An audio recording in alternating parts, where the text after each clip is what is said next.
High প্রিয় শিক্ষার্থী বন্ধুরা, কেমন আছো সবাই? তোমরা যারা 2025 সালে নতুন গণিত বইটা হাতে পেয়েছো নবম দশম শ্রেণীর, তোমরা দেখবা আমাদের দ্বিতীয় অধ্যায় দেওয়া আছে সেট এবং ফাংশন। তো আজকের ক্লাসে আমরা 2.1 এর 1 নম্বরের এই 4টা প্রশ্ন সমাধান করব। এখানে প্রত্যেকটা প্রশ্ন সেট গঠনে দেওয়া আছে, এগুলো আমরা তালিকা পদ্ধতিতে প্রকাশ করব। তো ক্লাসটা মনোযোগ সহকারে দেখো, তাহলে তুমি এই ধরনের যত কঠিন প্রশ্নই আসুক, যেগুলো সেট গঠনে দেওয়া আছে আর তালিকা বের করতে বলবে, আমরা প্রত্যেকটা প্রশ্ন খুব ভালোভাবে সমাধান করতে পারবো। তো চলো আগে আমরা প্রশ্নটা পড়ে নিই। আমাদের 1 নম্বরে ক তে দেওয়া আছে x belongs to n such that, এই যে চিহ্নগুলো একটু দেখো, এই যে মাঝখানে যে চিহ্নটা দিয়েছি আমি এইভাবে বাঁকা দিয়ে মাঝখানে কেটে দেওয়া, এইটার নাম বলা হয় belongs to। এটার নাম কি বলবো আমরা? belongs to, বা বাংলায় বলি আমরা উপাদান। তাহলে belongs to বাংলা কি বলবো বলো? উপাদান। অর্থাৎ x belongs to n, অর্থাৎ x এর মানটা আমরা n এর উপাদান হবে, x এর মানটা n এর উপাদান হবে। তো এখানে n মানে কি?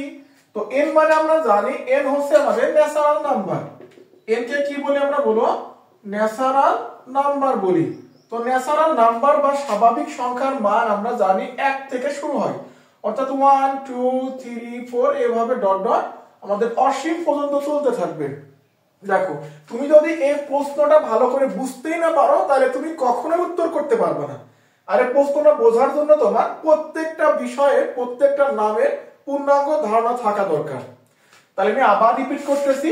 আমাদের প্রথমে ছিল x belongs to n, অর্থাৎ x এর মানটা হবে n এর উপাদান। এরপর দিয়ে দুটো ফুটা দেওয়া আছে, এটার নাম বলি আমরা such that। আমরা তাহলে দুইটা ফুটার নাম কি বলবো?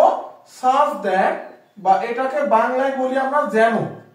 বাংলা কি বলি? যেন বলি। তাহলে বলছে x এর মান তুমি n এর উপাদান হবে বা n থেকে নিবা, যেন মানটা কেমন হয়? x স্কয়ার এর মানটা 9 থেকে বড় হবে আর x কিউ এর মান 130 থেকে ছোট হবে। আমরা কিন্তু এটা জানি যে যার দিকে হাত থাকে সে কি হয়? বড় হয়। যার দিকে হাত থাকে সে হয় বড়, আর অপোজিট পার্টটা কি হবে? ছোট হবে। তাহলে এইখানে বলছে তোমার x স্কয়ার এর মানের দিকে যেহেতু হা আছে, তাহলে x স্কয়ার এর মানটা 9 থেকে বড় হবে। আবার এই দিকে খেয়াল করো, যেহেতু x টা হা এর বাইরের দিকে আছে, তো x কিউ এর মান 130 থেকে ছোট হবে। তাহলে এখন যদি আমরা পুরো প্রশ্নটা একসাথে করে বলি, আমাদের বলছে x এর মানটা তুমি বাস্তব সংখ্যা থেকে নিবা, যেই মানটা আমাদের x স্কয়ার থেকে বড় এবং 130 থেকে ছোট। এর মধ্যে যে মানটা পাবা সেটা হচ্ছে আমাদের তালিকার অ্যানসার। তো এখন আসো আমরা প্রশ্নটা সলভ করি। তো আমরা এখানে ফার্স্টে লিখে নেব, এখানে যেহেতু আমাদের ন্যাচারাল নাম্বারের মানটা আমরা জানি, তো আমরা লিখে নেব এখানে n সমান সমান 1 2 3 4 5 6 7 ডট ডট। তুমি এভাবে মন চাইলে আরো বেশি লিখতে পারো বা আরো কম লিখলেও কোনো সমস্যা নাই, এই মানগুলো তুমি ইচ্ছা মতো করে লিখতে পারো। এইবার আসো আমরা কন্ডিশন দেখে দেখে মানটা বসাই। তো আমাদের বলছিল x এর মানটা যেন n এর উপাদান হয়। তো আমরা ফার্স্টে লিখে নেব যে x সমান সমান 1 হলে, কারণ আমরা জানি n এর প্রথম মান কত বলো? 1, আর x এর মানটা n থেকে নিতে হবে। তাহলে x সমান 1 হলে, x সমান যদি 1 হয়, এবার কন্ডিশনে বসাও। প্রথমে ছিল x স্কয়ার, তো x স্কয়ার লিখলাম। তুমি x এর মানটা 1 নিছো, তো x এর জায়গা 1 বসাও। তো এখানে 1 স্কয়ার, 1 এর স্কয়ার করলে হবে 1। এবার আমরা চিহ্ন বসাবো গ্রেটার দেন, এখানে দেওয়া আছে 9। তো এইবার আমাদের এই যে কন্ডিশনটা পেয়েছি, এই কন্ডিশন দেখতে হবে আমাদের ট্রু না ফলস। এখন আমরা জানি যার দিকে হাত থাকে সে বড় হয়। এখন এই কন্ডিশন হিসাবে 1 এর মানটা 9 থেকে বড়, 1 এর মানটা 9 থেকে বড়। এটা কি সত্য? 100% এটা একটা মিথ্যা, কারণ আমাদের এই হাটা দরকার ছিল 9 এর দিকে। তাহলে আমরা বলতেছি এটা একটা ভুল তথ্য। তো ভুল হলে আমরা মাঝখান থেকে কেটে দেব। এরপরে এবং আমাদের পরে আছে x কিউ, আমরা x কিউটা লিখলাম এখান থেকে, আর x এর মান আমরা 1 নিয়েছি, অর্থাৎ 1 এর কিউ করলে আসবে 1। এবার আমরা চিহ্ন বসিয়ে দিলাম 130। এটা ঠিক আছে। 1 এবং 130 এর মধ্যে 130 বড় এবং হাটা তার দিকেই আছে। তাহলে আমাদের একটা কন্ডিশন হয়ে গেল। এরপরে আমরা x সমান সমান 2 হলে, অর্থাৎ দ্বিতীয় মানটা নিচ্ছি। তাহলে x সমান 2 হলে x স্কয়ার সমান 2 স্কয়ার সমান 2 দুগুণ 4।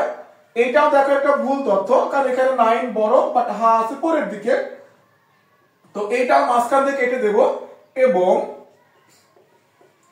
x কিউ সমান 2 কিউ সমান, তাহলে 2 এর কিউ করলে আসবে 8, এখানে 130। এটা সত্য তথ্য, কারণ আমাদের 8 হচ্ছে 130 থেকে অনেক ছোট। একইভাবে x সমান সমান 3 হলে x স্কয়ার সমান 3 স্কয়ার সমান 9। এখন বলো তো, এই যে আমরা কন্ডিশনটা লিখেছি 9 9 থেকে বড়, এটা কি সত্য?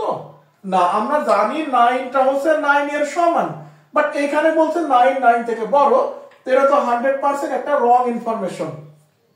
ঠিক একই ভাবে আমরা এই পার্টটা লিখে নেব। এবং x কিউ সমান ও সরি, এখানে কিউ না, ও ঠিক আছে, এটা হচ্ছে আমাদের x এর মান ধরেছে আমরা 3, তো এখানে 3 এর কিউ সমান 27 ইনটু 130। এটাও দেখার সঠিক অ্যান্সার। এখন তো আমাদের মনে প্রশ্ন হতে পারে, ভাইয়া এইভাবে অঙ্কের শেষ কোথায় হবে? দেখো, শেষ হচ্ছে আমাদের বলছিল x কিউবের মান হবে 130 থেকে ছোট, তো অর্থাৎ সর্বোচ্চ আমরা 130 পর্যন্ত মান নেব, যতক্ষণ পর্যন্ত এই পাশে কোনো ভুল তথ্য না পাবো, অর্থাৎ এই পাশের মানটা আমাদের 130 থেকে বড় না হবে, ততক্ষণ পর্যন্ত আমরা মান বসাইতে থাকবো। তো এরপরে আমরা x সমান সমান 4 নেব।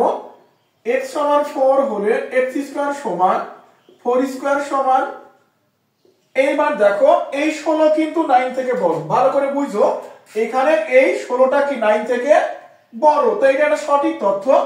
এরপরে আমরা এবং x কিউ সমান 4 কিউ সমান, আমরা জানি 4 এর কিউ করলে কত হবে 64 130।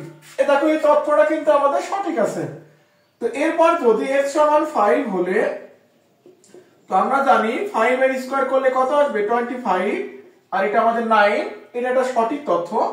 এবং x কিউ সমান 5 এর কিউ করলে কত হবে বলো তো 125, এখানে কত 30। এখনো দেখো আমরা সঠিক অ্যানসার কিন্তু এই পাশে কিন্তু এখন আমরা রং অ্যানসার পাইনি, তাই না? দেখো এটা কত 125, এইখানে 130, আমাদের এই মানটা এর থেকে বড় হতে হবে। তুমি বুঝতেই পারতেছো, আমরা এইবার মানটা বসালে আমরা আমাদের কাঙ্ক্ষিত রেজাল্টটি পেয়ে যাব। তাহলে x সমান 6 হলে x স্কয়ার সমান 6 স্কয়ার 36 9, এবং এই দিকে দেখো প্রত্যেকটা মান এখন কিন্তু সঠিক। এবং x কিউ সমান 6 কিউ হবে 216 130। আশা করি বুঝতে পারছো, যদি আমরা 6 এর কিউব করি তাহলে আমাদের উত্তর আসবে 216। এখন বলো 216 বড় নাকি 130 বড়? 100% আমাদের 216 বড়, বাট হাটা দেওয়া আছে 130 এর দিকে, তাহলে এইটা একটা কি বলো ভুল তথ্য, এটা একটা কি ভুল তথ্য। তাহলে আশা করি বুঝতে পারতেছো, যখন আমরা এই পাশে একটা ভুল তথ্য পেয়ে যাব তখন আমাদের অঙ্ক করা শেষ হয়ে যাবে। তো এখন আমরা এইভাবে ডট ডট দিয়ে দেবো, কারণ এরকম মান আমরা চাইলে আরো অসংখ্য বার লিখতে পারি। তো এইবার আসলে আমাদের উত্তর লিখতে হবে। আমরা লিখবো নির্ণয় সেট। তাহলে এখন বলো আমাদের এখানে সঠিক অ্যান্সার কত হবে? সঠিক অ্যান্সারের মানে হচ্ছে আমরা যেই মানের জন্য আমরা বাম পাশ এবং ডান পাশ দুইটাই আমাদের সঠিক ইনফরমেশন ছিল, সেইটা হবে আমাদের রাইট অ্যান্সার। তো আমরা এই দিকে যদি দেখতে পারি, দেখো এটা কিন্তু ভুল তথ্য, যদিও এই পার্টটা সঠিক, এইটাও ভুল, এই পার্টটা সঠিক, এইটাও ভুল, এই পার্টটা কি ছিল সঠিক, কিন্তু আমাদের লাগবে দুইটা সাইডই সঠিক, তাই না? তাহলে এখন যদি আমরা এইটা একটু খেয়াল করো, দেখো এখানে এইটা একটা সঠিক তথ্য, এইটা একটা কি বলো সঠিক তথ্য, তাহলে এই দুইটা সঠিক তথ্য পেয়েছি আমরা এই 4 থেকে, তাহলে 4 হবে আমাদের অ্যান্সার। আবার পরেরটা খেয়াল করো, এইটাও একটা সঠিক তথ্য, এখানে এই মানটাও একটা সঠিক তথ্য, তাহলে এই দুইটা সঠিক অ্যান্সার পেয়েছি আমরা 5 এর জন্য, তাহলে 5 হচ্ছে আমাদের পরবর্তী অ্যান্সার। যদি 6 এর দিকে খেয়াল করো, এখানে এইটা সঠিক অ্যান্সার, বাট এটা কিন্তু ভুল, তাহলে আমরা বুঝতে পারতেছি এরপরে যতগুলো অ্যান্সার নিবা সবাই 130 থেকে বড় হবে। তো ফাইনালি আমাদের অ্যান্সার হচ্ছে 4,5। তাহলে ফাইনালি আমাদের অ্যান্সার কত হবে 4,5। আশা করি তুমি বুঝতে পারছো। যদি একটা প্রশ্নের প্যাটার্ন ভালো করে বুঝতে পারো, তাহলে এই ধরনের সমস্ত প্রশ্নগুলো সলভ করা যাবে। দেখো তোমার যদি এখান থেকে আমি ঘ নম্বর প্রশ্নটা দেখাই, ঘ নম্বর বলছে x belongs to n such that x cube এর মান 25 থেকে বড় এবং x টু দি পাওয়ার 4 এর মান 264 থেকে ছোট। দেখো এই প্রশ্নটা কিন্তু একদম সেম, অলমোস্ট সেম। আমরা একই ভাবে x এর মানগুলো ন্যাচারাল নাম্বার থেকে নিব এবং x এর মান 1 2 3 আকারে বসাইতে থাকবো। যেই মানের জন্য প্রথম এবং দ্বিতীয় দুইটাই রাইট হবে সেইটাই হচ্ছে আমাদের সঠিক অ্যানসার। তাহলে এখানে দেখো যদি এইটা বুঝতে পারো তুমি কিন্তু ডেফিনেটলি ঘ নাম্বারটাও করতে পারবা। তো আমরা ঘ নাম্বার অঙ্কটা করার আগে সিরিয়াল মেইনটেইন করি। আমরা এখান থেকে এই খ নম্বর প্রশ্নটা করব এখন। তো আমাদের খ নম্বর প্রশ্নে দেওয়া আছে x belongs to z। আমরা কিন্তু সবাই জানি z মানে কি বলতো, z হচ্ছে আমাদের পূর্ণ সংখ্যা। zটা কি বলো, z হচ্ছে পূর্ণ সংখ্যা। তাহলে আমাদের বলছে x belongs to z, এবার x এর উপাদান হবে কি z থেকে, অর্থাৎ x এর মানগুলো তুমি z থেকে নিবা আর এই মানটা কি হবে 5 থেকে বড় আর 36 এর সমান বা তার থেকে ছোট। এই যে নিচে এই দাগের মিনিং হচ্ছে আমাদের যে মানটা থাকবে তার সমানও হতে পারবে। তো একটু বোঝাই তোমাকে, এইখানে খেয়াল করো, এখানে বলছে যে x এর মানটা 5 থেকে ছোট। x এর মানটা কার থেকে ছোট, 5 থেকে ছোট। তাহলে যদি আমাদের 5 থেকে ছোট কি হবে, 4 আছে, 3 আছে, 2 আর একটা কত বলো 1 আছে, এইগুলো হচ্ছে আমাদের 5 থেকে ছোট। বাট যদি প্রশ্নের নিচে একটা দাগ দেওয়া থাকে এইটার মিনিং হচ্ছে x এর মান 5 এর সমান বা তার থেকে ছোট, অর্থাৎ এই দাগ থাকলে আমরা এই 5 মানটাও নিতে পারবো। তো আশা করি বুঝতে পারতেছো, যখন এখানে দাগ থাকবে তখন এই মানের সমান হবে আর দাগটা না থাকলে এর থেকে 1 কম হবে বা ছোট হবে। তো এখানে ঠিক একই কথা বলতেছে যে x কিউব এর মানটা 36 এর সমান বা তার থেকে ছোট। তো এবার আসলে আমরা সমাধান করি, তাহলে আরো ভালো বুঝতে পারবা। তাহলে আমাদের x এর মানগুলো z থেকে নিতে হবে। তো আমরা জানি এখানে z, আশা করি z মানে সবাই জানি পূর্ণ সংখ্যা যার মান 0 থেকে শুরু হয়, 0 plus minus 1 plus minus 2 plus minus 3 plus minus 4 এভাবে করে ডট ডট লিখতে থাকবো। আশা করি বুঝতে পারছো মানটা কিভাবে আসে। তো যাদের একটু সমস্যা আছে তাদের জন্য লিখতেছি। এইটা যদি তুমি সংখ্যা রেখা কল্পনা করো, এটা হচ্ছে আমাদের 0, এদিকে ছিল কি বলতো -1 -2 -3, এদিকে ছিল +1 +2 +3। যদি এই 0টাকে এখানে রেখে এই পাশের -1 এই পাশের +1 একসাথে লেখো তাহলে হবে +-1। যদি এই পাশের +2 এই পাশের -2 একসাথে লেখো তাহলে হবে +-2। আশা করি বুঝতে পারতেছো আমরা ধনাত্মক এবং ঋণাত্মক সংখ্যা একবার লিখেছি। তাহলে এইটা ছিল আমাদের পূর্ণ সংখ্যা। তো সেম একই ভাবে আমরা এখান থেকে লিখে নেব যে x সমান ফার্স্টে 0, x সমান 0 হলে আমাদের দেওয়া ছিল x স্কয়ার। তো x স্কয়ার সমান 0 স্কয়ার সমান 0। এখন দেখো এটা কিন্তু একটা ভুল তথ্য, কারণ 5 0 থেকে বড় কিন্তু হাটা দেওয়া আছে আমাদের 0 এর দিকে, এবং x কিউ সমান 0 কিউ সমান x কিউ সমান 0 কিউ করলে 0 হবে, এটা সঠিক অ্যানসার, কারণ 0 আমাদের 36 থেকে ছোট। তো x সমান +-1 হলে x সমান +-1 হলে এখানে ব্র্যাকেট দেওয়া লাগবে না, দিলেও সমস্যা নাই। x স্কয়ার সমান +-1 তার স্কয়ার সমান 1। এখানে একটা জিনিস খেয়াল রাখবা, যদি আমাদের পাওয়ারটা জোড় সংখ্যা হয়, অর্থাৎ যদি 2 4 6 8 এইভাবে জোড় সংখ্যা হয় তাহলে ভিতরের চিহ্নের কোনো দাম নাই, অর্থাৎ চিহ্ন দেওয়া লাগে না, কারণ জোড় থাকলে অল টাইম প্লাস চিহ্ন হয়ে যায়। তো এই জোড়ের জন্য আমরা কোনো চিহ্নই দেব না, আর 1 এর স্কয়ার করলে আসবে 1, চিহ্ন এবার হচ্ছে 5, এটা একটা ভুল তথ্য। তো এরপরে এবং x কিউ সমান +-1 এর উপর কিউ, বাট যদি পাওয়ারটা বিজোড় সংখ্যা হয়, অর্থাৎ 1 3 5 7 9 এইভাবে যদি বিজোড় সংখ্যা হয় তাহলে এখানে যে চিহ্নটা ছিল সেই চিহ্নটাই বসবে, অর্থাৎ প্লাস মাইনাস বসবে, আর 1 এর কিউ করলে 1ই আসবে, আর এখানে হচ্ছে আমাদের 36। আশা করি বুঝতে পারছো। এরপর যদি আমরা x সমান +-2 হলে তাহলে এখানে লিখতে পারছি x স্কয়ার সমান +-2 তার স্কয়ার সেম ভাবে জোরের জন্য প্লাস মাইনাস বসবে না, 2 এর স্কয়ার করলে আসবে 4, এটা একটা ভুল তথ্য। এবং x কিউ সমান প্লাস মাইনাস 2 এর উপর কিউ, বিজোড়ের জন্য প্লাস মাইনাস চিহ্নটা থাকবে, 2 এর কিউ করলে হবে 8, এখানে 36, এটা একটা সঠিক তথ্য। আমরা কিন্তু আগের অঙ্কের মতোই আমরা 36 থেকে বড় কোনো মান পাইলে আমাদের অঙ্ক করাটা আমি স্টপ করে দেব। তো এরপরে x সমান প্লাস মাইনাস 3 হলে x স্কয়ার সমান প্লাস মাইনাস 3 এর উপর কিউ, আমরা জানি সরি এখানে স্কয়ার হবে, তো আমরা জানি জোরের জন্য প্লাস মাইনাস থাকবে না, তো 3 এর স্কয়ার করলে হবে 9, এইটা কিন্তু একটা সঠিক তথ্য কারণ 9টা 5 থেকে বড়। এবং x কিউ সমান প্লাস মাইনাস 5 এর উপর কিউ, x কিউ সমান সরি এখানে 5 না 3 হবে, x কিউ সমান প্লাস মাইনাস 3 এর কিউ করলে কত হবে বলো, প্লাস মাইনাস 27, এখানে 36। আমরা একটু এটা ক্লিন করে নিই। 36, আশা করি এই পর্যন্ত বুঝছো। এরপর একটু খেয়াল করো, আমরা এইখানে মানটা কত পেয়েছি, এই লাইনটা হচ্ছে বোঝার লাইন। যদি এই লাইনটা তুমি ভালো করে বুঝতে পারো ভাইয়া, তাহলে আশা করি তোমার পূর্ণ সংখ্যা আর কোনো সমস্যা থাকবে না। একটু মনোযোগী হও, দেখো এইখানে মানটা কত পেয়েছি বলো তো, 27 পেয়েছি। আমরা জানি এর পরবর্তী আমরা যে মানটায় বসাবো সেই মানটায় 36 থেকে বড় হবে। এইখানে খেয়াল করো, এরপরে আমরা যে মানটায় বসাবো সেটা 36 থেকে বড় হবে। যখন এর পরবর্তী মানটা আমরা জানি এর থেকে বড় হবে, তখন আমরা মানটা সিঙ্গেল বসাবো। কথাটা মাথায় থাকবে।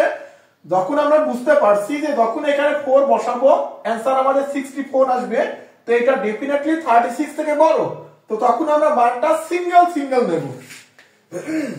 তো এখন যদি আমরা x সমান প্লাস 4 নিই, ভালো করে বুঝো, এখন প্লাস মাইনাসটা শুধু একটা 4 নিয়েছি।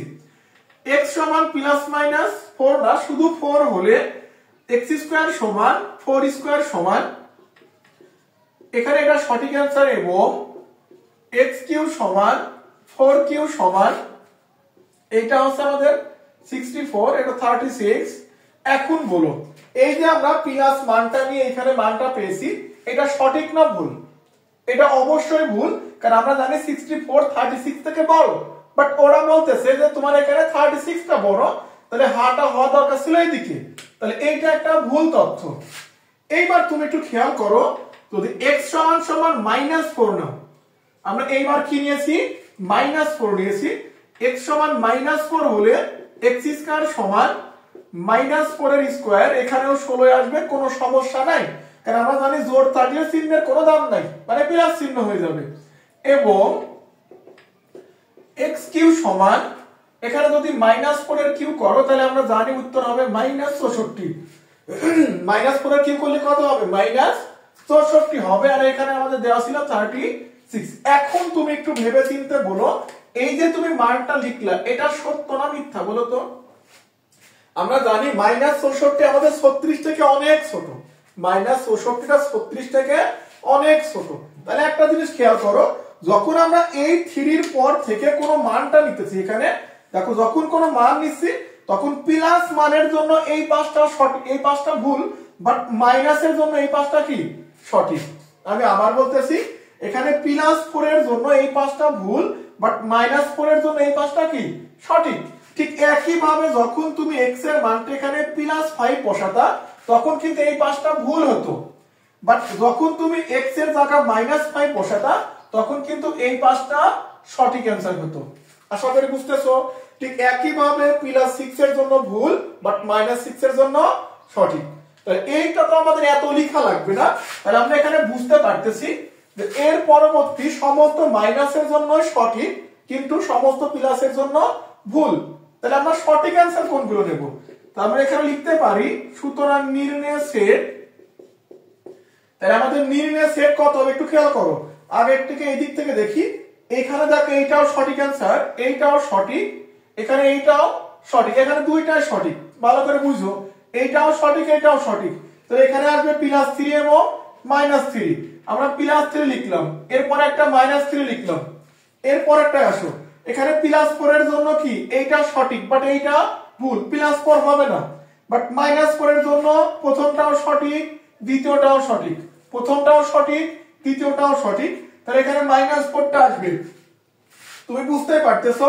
এরপরে +5 এর জন্য এইটা সঠিক হতো, বাট এইটা ভুল, কিন্তু -5 এর জন্য প্রথমটাও সঠিক, দ্বিতীয়টাও সঠিক হবে, তাহলে আমরা বলতে পারি -5। তাহলে এইভাবে করে সমস্ত মাইনাসের জন্য মানটা গ্রহণযোগ্য। তাহলে আমরা এত লেখা লাগবে না, আমরা বলবো -3 +3 -3 -4 -5 ডট ডট ডট ডট এভাবে লিখে সেকেন্ড ব্র্যাকেট ক্লোজ করে দেব, কারণ এই মানগুলো আমাদের সামনের দিকে চলতেই থাকবে। আশা করি বুঝতে পারতেছো, আশা করি বুঝতে পারতেছো। যদি এখানে ডট ডট দেওয়া লাগবে না, কারণ আমাদের গ্রহণযোগ্য কন্ডিশন দেওয়া আছে 36 পর্যন্ত, তো আমরা অ্যানসারটা এই পর্যন্ত রাখলেই হবে, কোনো সমস্যা নাই। তাহলে এখন তুমি বলো, এখন তুমি ওইখানে ডট ডট দেওয়াটাই বেটার। তাহলে এখন তুমি বলো এই অঙ্কটা বুঝছো কিনা, এখন তুমি বলো এই অঙ্কটা বুঝছো কিনা। তাহলে আমাদের অ্যানসার কত হবে? -3 +3 -3 -4 -5 -6 -7 এভাবে চলতেই থাকবে, কারণ এখানে এর মান যত নেব তত আস্তে আস্তে নেগেটিভ মানটা বড় হতে থাকতেছে, অর্থাৎ তত ছোট মান হচ্ছে। তো এইভাবে আমাদের ডট ডট অবশ্যই দিতে হবে। তো আশা করি এইটা আমরা বুঝতে পারতেছি। তো এখন আসো আমরা গ নম্বর প্রশ্ন দেখবো। দেখো এই ধরনের প্রশ্ন তুমি বাসায় প্র্যাকটিস করবা, তোমার গাইড বলো বা তুমি যেখান থেকে কোনো প্রবলেম সামনে আসবে সেটা প্র্যাকটিস করবা। যদি কোথাও কোনো কনফিউশন হয়, কোনো রকম কনফিউশন হয়, অবশ্যই জানাবা কমেন্টে, আমি অবশ্যই ট্রাই করব তোমার প্রশ্নটা সলিউশন করে দেওয়ার জন্য। তবে সবার আগে তোমাকে বইয়ের যে প্রশ্নগুলো দেওয়া আছে এই সমাধান তোমাকে ভালো করে পারতে হবে। তো এইবার চলো আমরা গ নম্বর প্রশ্ন দেখি। আমাদের গ নম্বর প্রশ্ন তো অনেক সহজ প্রশ্ন, গুণনীয়ক এবং গুণিতক বের করতে হবে, খুবই সহজ প্রশ্ন।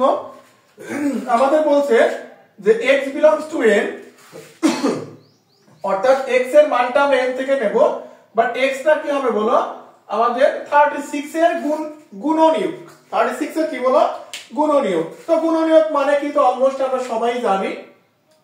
আমি একটু একবার লিখে নিই যে 36 এর গুণনীয়ক, 36 এর গুণনীয়ক সমূহ, সরি 36 এর গুণনীয়ক মানে কি, যে আমরা 36 কে কোন কোন সংখ্যা দ্বারা ভাগ করতে পারবো। আমরা যে সংখ্যা দ্বারা ভাগ করলে 36 এর আমাদের নিঃশেষে বিভাজ্য হবে, অর্থাৎ কোনো ভাগশেষ থাকবে না শূন্য ছাড়া, সেইটা হচ্ছে আমাদের 36 এর গুণনীয়ক। তো আমরা লিখতে পারি যদি 1 কে আমরা 36 এ ভাগ করি তো কত হবে? 36 ই হবে। অর্থাৎ যদি 1 দ্বারা আমরা 36 এ ভাগ করি তাহলে 36 ই হয়। এবার যদি আমরা 2 দ্বারা ভাগ করে দিই তাহলে আমাদের কত হয় বলো? 18। আমাদের 18 দুগুণ কত হয়? 36। আশা করি বুঝতে পারতেছো। অর্থাৎ দেখবো কোন দুইটা সংখ্যা গুণ করলে 36 হচ্ছে, একই কথা, ভাগ করা বা গুণ করো। এবার যদি আমরা 3 দিই, আমরা তাহলে 3 দিলে কত হবে? যদি এখানে 12 নাও, 3 12 36, অর্থাৎ 3 দ্বারা আমরা ভাগ করতে পারি, এখানে ভাগফল হবে আমাদের 3। তাহলে এরপরে যদি আমরা 4 দিই, হ্যাঁ 4 দিয়ে যাবে, 4 দিলে কত হচ্ছে? 9। 4 দিলে কত হয় বলো? 9। কারণ আমরা জানি 4 9 36 হয়, এখানে 5 যাবে না, 6 যাবে। যদি 6 দাও তাহলে 6 আর 6 করলে আমাদের 36 হয়। আর কিন্তু এখানে কোনো সংখ্যা নেওয়ার কোনো চান্স নাই, কারণ আমরা জানি যদি আমাদের এই পাশের সংখ্যাটা এই সংখ্যার সমান বা বড় হয়, সমান বা বড় হওয়ার মতো হয়ে যায়, তাহলে তখন আর ভাগ করা যায় না, অথবা তুমি গুণ করলে আর কোনো রেজাল্ট মিলাইতে পারবে না। তুমি খেয়াল করো এখানে 2 কিন্তু 18 থেকে ছোট, এখানে 3 কিন্তু 12 থেকে ছোট, এখানে 4 কিন্তু 9 থেকে ছোট, বাট এখানে কিন্তু সমান হয়ে গেছে। তাহলে এর পরে আর কোনো অ্যানসার আমরা পাবো না। তারপর লিখে নেব, সুতরাং 36 এর গুণনীয়কের সেট, গুণনীয়কের সেট যদি আমরা a ধরি, গুণনীয়কের সেট যদি আমরা a ধরি, তাহলে আমরা এখান থেকে লিখতে পারবো 1 2 3 4 6, 6 দুইটা আছে, একটা নিয়ে হবে, এখানে 9 12 18 এবং 36, আমাদের একটা কিন্তু হয়ে গেল। তো এইবার পরবর্তী বলছে যে আবার 6 এর গুণিতকও বের করতে হবে। 6 এর কি করতে হবে? গুণিতক। তো গুণিতক মানে আমরা যদি সোজা সাপটা বলি, এক কথায় 6 এর ঘরে নামতা পড়তে হবে। তাহলে আমরা এখানে লিখে নেব যে 6 এর গুণিতকের সেট সমূহ আমরা একবার লিখে দিলাম আমরা একবার যদি গুণিতকের সেট সমূহকে বি ধরি তাহলে আমরা 6 ঘরের নামতা অর্থাৎ 6 এর ঘরে 6 দ্বারা গুণ করে করে যেতে হবে। তাহলে প্রথমে 6, এরপরে 12, 3 6 18, 4 7 20, 5 7 30, এটা হবে 36, 6 7 42। আর লেখা লাগবে না, কারণ আমাদের যেহেতু এখানে 36 দেওয়া আছে, এর থেকে বড় মান নেওয়া আসলে যুক্তিযুক্ত না। তবু আমি একটা মান এমনিতে ইচ্ছা করে বেশি নিয়েছি, তুমি না নিলেও কোনো সমস্যা নাই। তো এইবার এখানে একটা গুরুত্বপূর্ণ ওয়ার্ড তোমাকে খেয়াল করতে হবে। আমাদের বলছিল যে 36 এর গুণিতক এবং, এখানে কি বলছিল, এবং 6 এর গুণিতক। তাহলে আমরা জানি, আমরা দুইটা শব্দের সাথে আগেও পরিচিত হয়েছি। আমরা জানি যদি অঙ্কের মাঝখানে এবং থাকে, এবং মানে ইন্টারসেকশন, আর অথবা মানে কি বলো, অথবা মানে হচ্ছে ইউনিয়ন। এবং মানে কি বলো, ইন্টারসেকশন, এবং অথবা মানে ইউনিয়ন। আমি এই বিষয়গুলো গত ক্লাসে বুঝিয়েছি। যারা এগুলো দেখোনি অবশ্যই দেখে আসতে পারো। তাহলে এই ইউনিয়ন, ইন্টারসেকশন আমাদের বাদছে, এই বিষয়ে আর কোনো কনফিউশন থাকবে না। তাই একটু বলতেছি, আমরা ইন্টারসেকশন মানে দুইটা সেটের মধ্যে শুধু কমন মানটা নিতে হয়, অর্থাৎ প্রথম এবং দ্বিতীয় সেটের মধ্যে যে কমন মানটা থাকবে সেটাই হচ্ছে আমাদের ফাইনালি অ্যানসার। তাহলে আমরা এখানে লিখবো সুতরাং নির্ণয় সেট। তাহলে নির্ণয় সেট আমরা এইটার পরস্পর লিখে দেখালাম না, তোমরা চাইলে এভাবে লিখে নিতে পারো যে এই ইন্টারসেকশন বি এর পরে মানগুলো বসায়ে তোমরা চাইলে এখানে মানগুলো বসায় লিখতে পারো, কোনো সমস্যা নাই। বাট আমি একবার লিখে দিচ্ছি যে দুইটা সেট যদি ইন্টারসেকশন করি তাহলে এদের মধ্যে কমন মান কে কে আছে বলো তো। দেখো তোমরা গোল দিবা না, আমি এগুলো জাস্ট বোঝার জন্য দিচ্ছি। এইটা 6, এখানে 6 মেলে, তাহলে 6 হবে আমাদের অ্যানসার। এরপরে 12 মিলতেছে, 12 হবে আমাদের অ্যানসার। এই দেখো এখানে 18 মিলতেছে, 18 আমাদের অ্যানসার। এরপরে এখানে 36 মেলে, 36 আমাদের অ্যানসার। তাহলে এই হচ্ছে আমাদের ফাইনালি গ নম্বরের অ্যানসার। তাহলে এই অঙ্কের জন্য শুধু মাথায় থাকতে হবে যে আমাদের গুণিতক মানে হচ্ছে কোন সংখ্যা দ্বারা ভাগ করলে এটা নিঃশেষে বিভাজ্য হবে। আর যদি গুণিতক বলে তাহলে শুধুমাত্র ওই 6 দ্বারা গুণ করে করে সামনে যেতে হবে, বা যে সংখ্যা বলবে সেই ঘরের নামটা লিখতে পারলেও হবে। তো এরপরে মনে রাখবো যদি এবং থাকে হবে ইন্টারসেকশন, আর অথবা থাকলে হবে ইউনিয়ন। তো আশা করি বুঝতে পারতেছো। আর ঘ নম্বর যে প্রশ্নটা ছিল, আর মনে হয় এটা কিন্তু ক নম্বর যদি বুঝো তুমি ঘ নম্বরটাও পারবা। যদি ক নম্বর বুঝো তুমি অবশ্যই ঘ নম্বর পারবা। তো ঘ নম্বরটা তোমাদের হোমওয়ার্ক থাকবে, অবশ্যই হোমওয়ার্ক করে উত্তরটা বলবা যে আসলে অ্যানসারটা করতে পারছো কিনা। আর যদি কোথাও কোনো কনফিউশন হয় অবশ্যই কমেন্টে জানাবা।